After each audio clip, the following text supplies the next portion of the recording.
In this lesson, guys, we're going to be talking about Bohr models, and we're going to be analyzing the different properties of elements, and we're going to be drawing them. So a Bohr model is a planetary model created by Niels Bohr in which the negatively charged electrons orbit a small positively charged nucleus, very similar to how the planets orbit the sun. Can you guys guess what element that is that has 6 protons, 6 neutrons, and 6 electrons? Ooh. What is that, Miss D? Carbon. That would be carbon. How'd you know it's carbon? Protons. Number of protons tells you the element. So how do electrons orbit a nucleus? So they orbit in these things called principal energy levels, or just energy levels, depending on how you want to call them. These are fixed distances from the nucleus. They have specific number of electrons that can actually fit each of these principal energy levels, and they have definite amount of energy. So the closer you are to the nucleus, the less energy you have. The further and further away you get, the more and more energy you get. Is it because the farther away an electron is, it needs to be stronger because it's technically farther away if it wants to be attracted? Yes, and it takes more energy for it to circle that wider orbit than it does for the little ones. That makes sense. So at principal energy levels, we call them PELS, or PELs.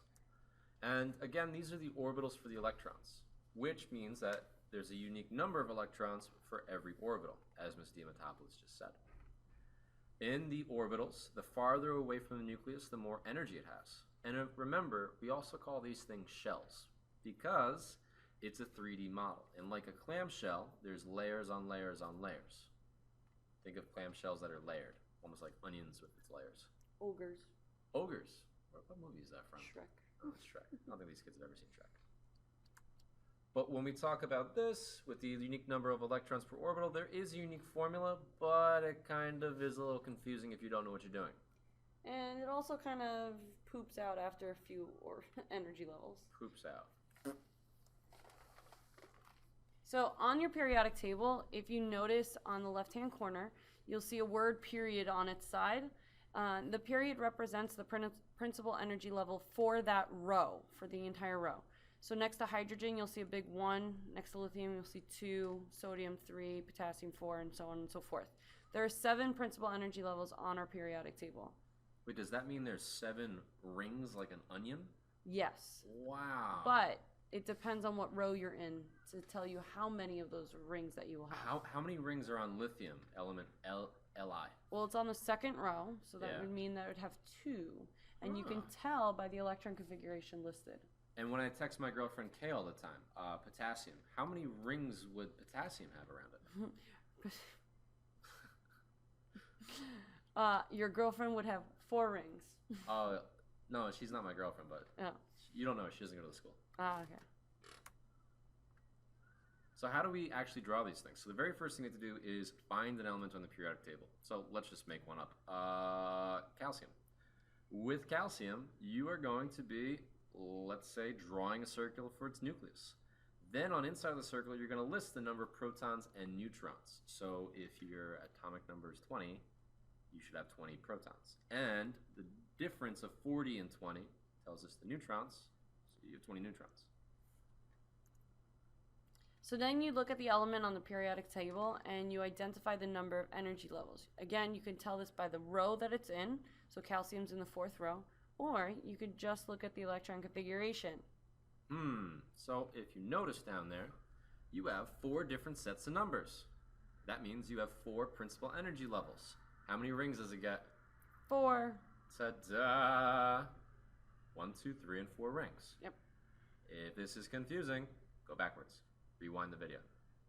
What do you think we do with those numbers, by the way, Miss D? 2882. What are those things? It's called the electron configuration. So it's the amount of electrons in that configuration. So 2 electrons on the first energy level, 8 on the next, 8 on the third, and then 2 on the very last. Excellent. So let's use dots. Yes.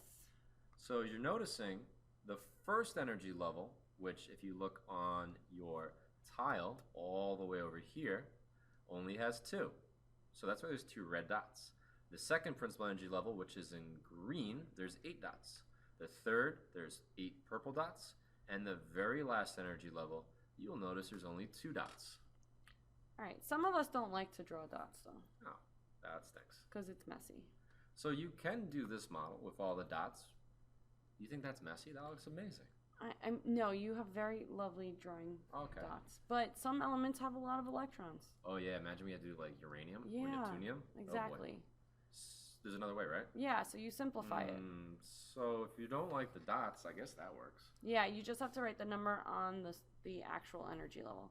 So you would write 2 electrons or 2 with the E symbol, 8 and then 8 and then 2. And that's it. Yep. And that signifies the different electrons in their correct orbitals orbiting around the nucleus of a properly marked neutral atom. Mm-hmm. So right now, I want you guys to pause this video and try these 2 examples. Try the isotope oxygen-16 and the isotope chromium-52. Remember, the numbers represent the isotopic mass of those elements. Hopefully you guys got these, all right? We also included the numbers if you were being lazy, which I assume most of you were, but if you did the dots, you did just as fine as a job as those lazy number people. I like the lazy numbers. Wow.